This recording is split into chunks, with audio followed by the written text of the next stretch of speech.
you doing? You just had your first show of the tour for the new album. Yeah, it was a lot of fun. It's always nerve-wracking to play new songs. We played 4 new songs yesterday in Lutakko, but I think it went pretty well. So I know that tonight it's gonna be better, and then it's gonna get better all the time when we tour more. And we have over 20 shows coming this fall in Finland. Okay, just in Finland. Yeah. Okay. Unfortunately, but I know that band is in pretty good shape, so it's gonna be a lot of fun. All right. Our last night show was sold out, right? Yep, it was. Nice. So the name of the tour is Haloo Lemi. Yeah. That probably has to do with Lemi winning the metal capital of the world competition. Well, not actually. I think it was just there's a Finnish band called Haloo Helsinki. Yeah. So Helsinki being the capital of Finland, and Lemi, well, it's the metal capital of Finland. So I guess that can relate to that. But yeah, it was kind of a joke, like all our tour names. Do you agree with that, Lemi being the metal capital of Finland? Yeah, it's a fact. Because at least there's been a really lively music scene from the so many years. When we started, there was bands in Lemi already, and there has been metal bands before us. So it was really good place to start a band and get a rehearsed place and do some gigs and yeah, there are many bands nowadays also. I met some of the younger guys in Lemi when there was this live happening few weeks ago when we played a few songs, some cover songs, actually Sepultura songs. So one song that we started our first gig in '96. Okay, nice. I Refuse, Resist is the title of the song. But yeah, it was a great place to start a band and start a music hobby, because there are a lot of players, even though there are not so many people living. But yeah, and nothing else to do, so it was pretty easy. Yeah. Okay, so you have your 8th album coming out. Yeah, Taival? next week. Yeah. It's not out yet, but can you still talk about it a little bit? Yeah, of course. Like maybe explain the title. Yeah, you probably know that it means like a trip or some kind of, it relates to traveling. So, well, it's pretty obvious that when you listen to the album from start to finish, it's gonna be this kind of journey. And this is one of those albums that you should listen from start to finish. Then you get the whole experience like it's supposed to be. Okay. So even though there are different songs on it, it's really like a clear, it's like an, it's hard to describe, but it's meant to be listened as a whole. Okay. So it's That's not so common one these days. piece, like kind of a album. It's not so common these days where you can. Yeah, I know, choose which songs you but want. we are old-fashioned. That's cool. It's really cool. So there's some kind of running theme throughout the whole Yeah, album. yeah. It's well, actually, you get to hear the first song of the album because we are using it as an intro track Okay. for tonight's show. So it's really like just an intro, and then the album takes you on this journey where there are many happenings and but there's only 2 persons on this journey. So it's well, it's not a secret that it's really personal for Hyrde, our singer, the lyric writer. It's about his past father. So it's kind of a journey between 2 people that are close. I think so. Mm-hmm. Sounds interesting and maybe even quite unique compared to older albums. Yeah, it's really different for us because Hyrde hasn't touched these personal topics before. Right. At least not in this volume. Yeah, even in the first two singles, I noticed from what I could understand from the lyrical content, it's a bit deeper. Yeah, maybe yeah, even a little bit yeah. darker than other albums. Yeah, it's a kind of a dark album, but there's still some hints of hope, I think. But really personal, really touching. Yeah. Where do you get your personal inspiration from? Everywhere. Well, I did write the most of the music for this album. I had the most demo songs ready when we started to build this album, but it's well, actually this was kind of different.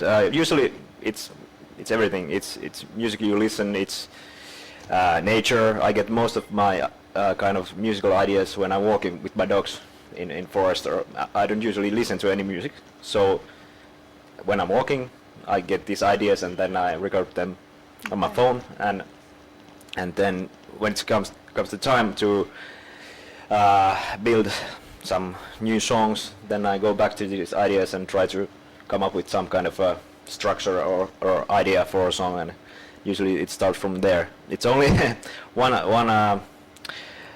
bad thing about it is that usually you walk at the same pace, so the tempos tend to be really same. So then if I need to write a faster song, then I have to go jogging. Yeah, yes. Well, our other dog is already 12 years old, so she's not so much of a runner. But yeah, I have to come up with some other ideas for the faster songs. But it starts from there usually. And then, well, actually, it's most of my songs that I have written and then heard the songs. And there's one Kaikka song, the bass player, and also the first Stam1na song written by Emil, our keyboardist, the last one. I've heard about this supposed melancholy that's kind of common in a lot of Finnish music in general and metal. Can you elaborate on that? Do you feel like it's in your music? Yes, it is. Well, it's probably the music that we grew up on, because at least my parents were listening to this Finnish iskelma. It's like, well, you probably know the iskelma, what it means, but it's mostly in minor, and also there are really sad stories and also I think it's something to do. It has something to do with that we are living in eastern part of Finland, so it's near the Russian border. And actually, my grandparents came from Karjala, which used to be the part of Finland, but now it's part of Russia. So there's this mixture of Russian culture, and I think that relates also to the music that we are accustomed to. And being like well, we've heard it so much when we were kids, and but also my parents, my mother listened to a lot of ABBA music, and I still love it. So there's some like kind of pop things going on in our music too, but it's a mixture. Okay. So lately, the past few years, you've been touring internationally a lot more. Yep. How was it for you guys? It's been great. We hope to do it more, and well, all I can say is that every place that we've played, every country, it's always been, at least most of the places that we played outside Finland, the audience has really been really great. They liked what we do, and also we've sold CDs and T-shirts everywhere. So those I consider those gigs being successful.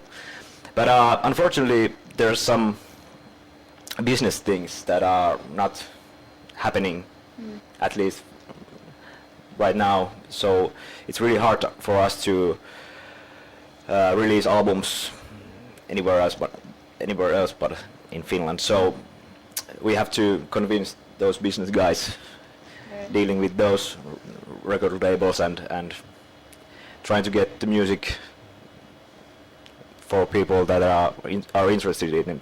But the gigs has been really good everywhere that we've been. Where did you find that you had the most fans already, the people who knew you were? Probably Japan, because we didn't have any expectation whatsoever, and it turns out that many people knew our band, and the gigs we played there, I think it's four gigs that we played in Japan so far. It's been awesome. I guess that can relate to that we're from Finland, but also people seem to know Stam1na pretty well there. Yeah.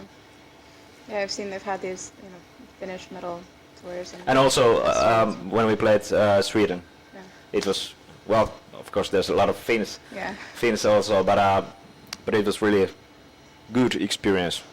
Did you notice a difference with the audience and how they acted and how they... Yeah, sure. It's fan culture maybe. Yeah, it's really different from country to country, I think.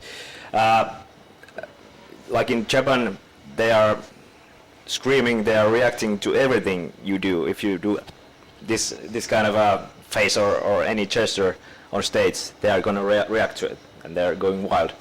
So, but it's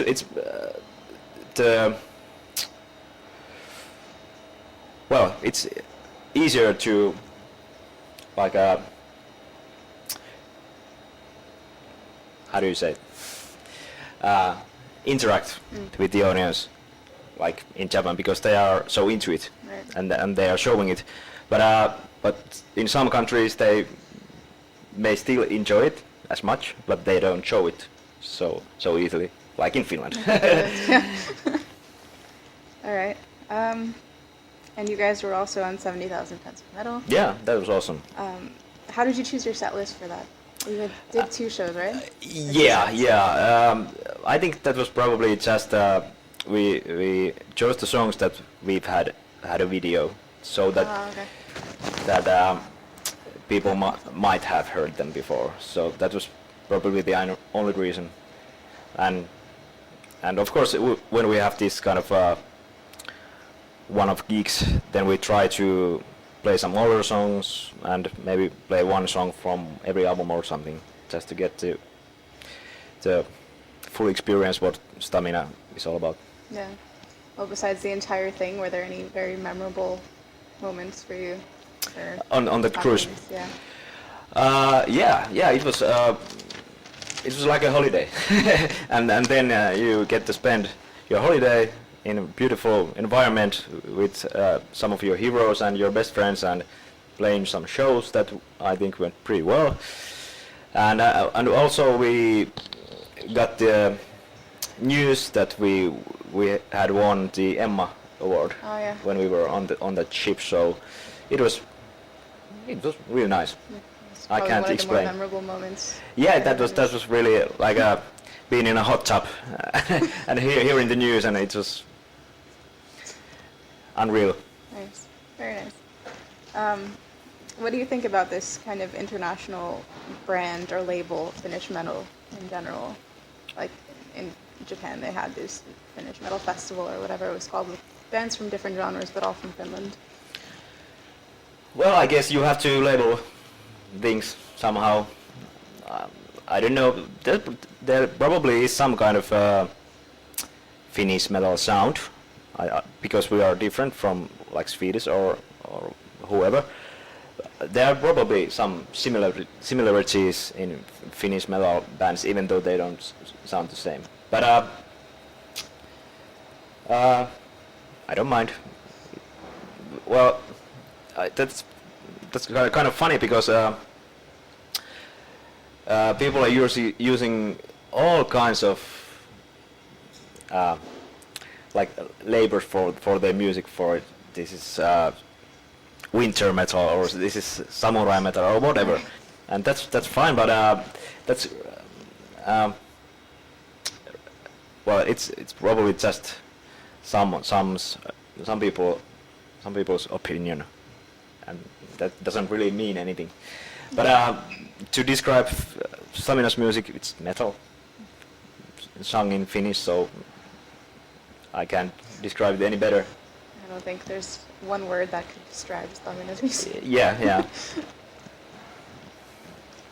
So you passed your 20-year anniversary mark. Was it 2 years ago, I think? Yeah. Yeah. How do you 2016. feel you've evolved as a musician in general, or as a member of Stam1na? Well, every way. Because when we started, we were just teenagers, and we've had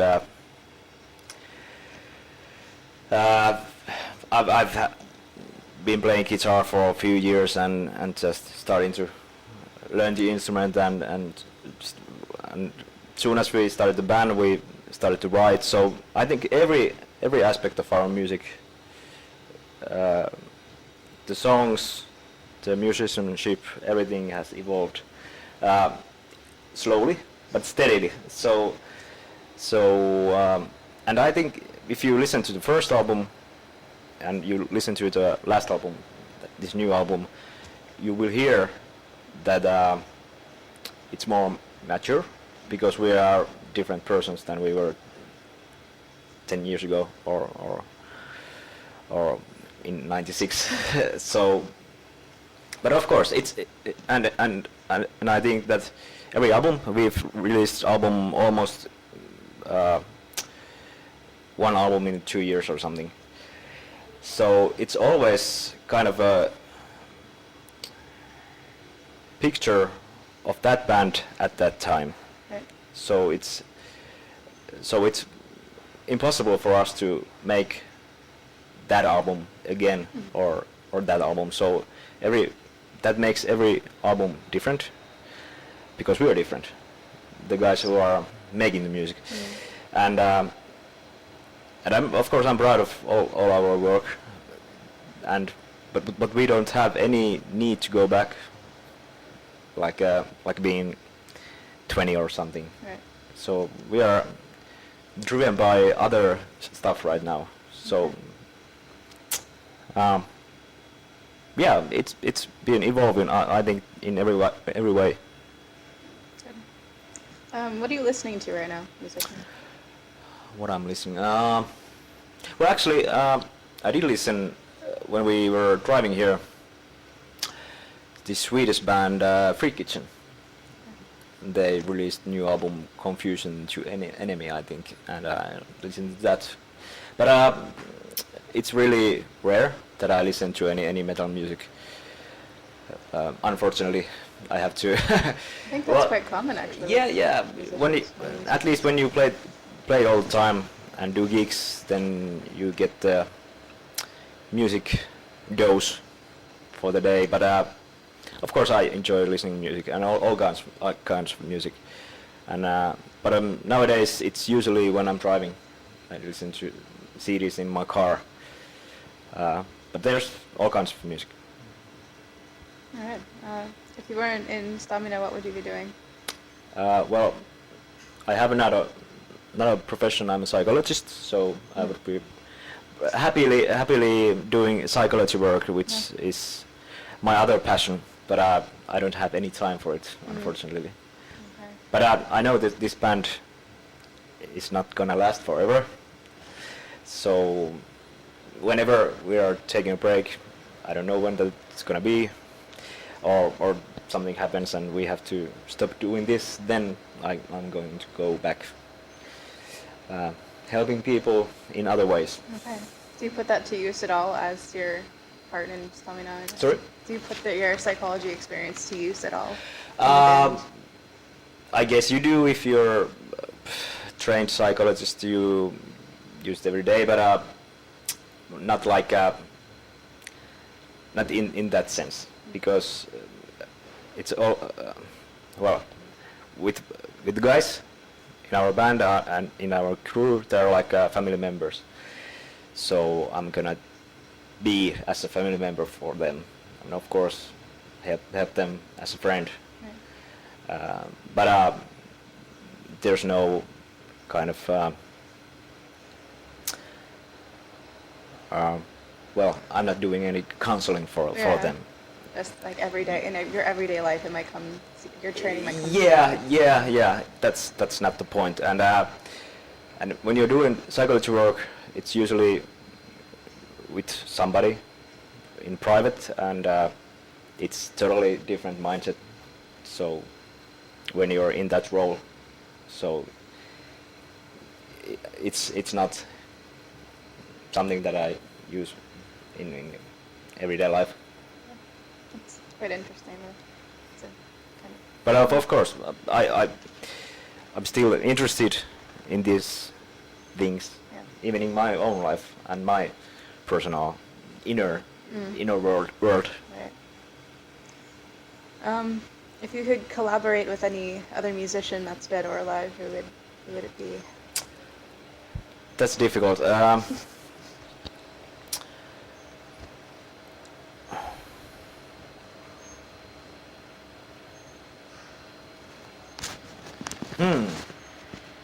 I have to think.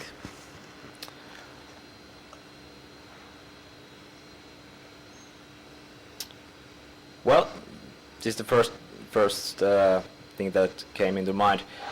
I would love to do a song or like a gig with Steve Vai because he's my biggest guitar idol, and I got to jam with him earlier this year, but it was just some backing track and just a quick little jam and I was really nervous about it, and it didn't go really well, I think, but it was really cool to meet him in person, and he played my guitar, and I was really honored, and he was really cool, and there was no starting going on, but I would love to work with him or play with him again. Yeah, that's cool that you had the opportunity to play with him. Yeah, that was unreal. Is there anything else you'd want to add? For this interview or? In general, to the interview? Well, come to see us live. I think music is always in its purest form when it's played live. So. And you guys always look like you have a really genuinely good time live. We try to, but it's still fun. It's still fun, and I'm pretty sure that it shows. Yeah. All right, thank you. Thank you very much.